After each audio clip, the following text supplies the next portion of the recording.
നമ്മുടെ നാട്ടിൽ ഇപ്പോൾ പല കുഞ്ഞുങ്ങളും ആവർത്തിച്ച് പറയുന്നൊരു കാര്യമുണ്ട്, എനിക്ക് സ്കൂളിൽ പോകാൻ വയ്യ. ഇത് കേൾക്കുന്ന നമ്മൾ മുതിർന്നവരെന്താണ് പറയുന്നത്? സമയത്ത് സ്കൂളിൽ പോയി നോക്കടാ, വായി നോക്കി. സ്കൂളിൽ പോകാൻ മടിയാണ്, മൊബൈൽ അഡിക്ഷനാണ്, അല്ലെങ്കിൽ സ്കൂളിൽ പോകാൻ താല്പര്യമില്ലാത്തതാണ് എന്നൊക്കെയാണ്. യഥാർത്ഥത്തിൽ ശാസ്ത്രം പറയുന്നത് വേറൊന്നാണ്.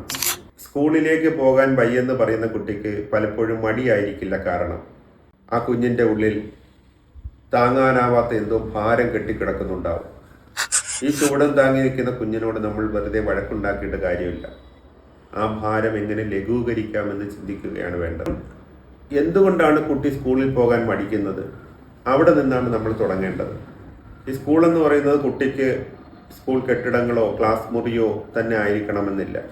ചിലപ്പോൾ സഹപാഠികളായിരിക്കാം, അധ്യാപകരായിരിക്കാം, പരീക്ഷാ ഭയമായിരിക്കാം, അല്ലെങ്കിൽ ആരെയെങ്കിലും താരതമ്യപ്പെടുത്തിയിട്ട് നീ മോശമാണെന്ന് പറഞ്ഞതാകാം, സ്കൂൾ ബസ്സിലോ ക്ലാസ്സിലോ ഉള്ള ബലപ്രയോഗമാകാം.